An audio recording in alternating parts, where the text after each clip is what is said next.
আমরা এখন দাঁড়িয়ে রয়েছি স্বামীনারায়ণ মন্দিরের সামনে কলকাতায় জোকাতে। আমরা হাওড়া থেকে বাসে চলে এলাম তারাতলা, সেখান থেকে অটোতে চলে আসলাম এই জোকাতে। মোটামুটি 50 মিনিট মতো লাগলো। খুব সুন্দর মন্দিরটা, ভেতরে ফটোগ্রাফি নিষেধ, বাইরে থেকে ফটো নিচ্ছি। এখানে খাওয়ার ব্যবস্থা আছে, কিন্তু সব কিছু তোমাকে 12টার মধ্যে করে ফেলতে হবে, তারপরে মন্দির বন্ধ হয়ে যাবে, তোমাকে আর ঢুকতে দেবে না, তোমাকে বাড়ি যেতে হবে।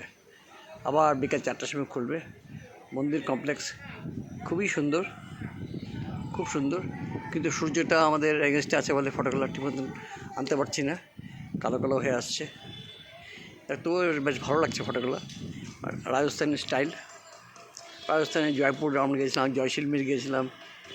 ওখানে যে রাজাদের যেখানে সমাধি দেওয়া হয়, সেই সমাধিস্থলে যেরকম বানায়, ঠিক অনেকটা ওই ধরনের এটা বানিয়েছে অনেকটা। আর মন্দিরটাও ঠিক সুন্দর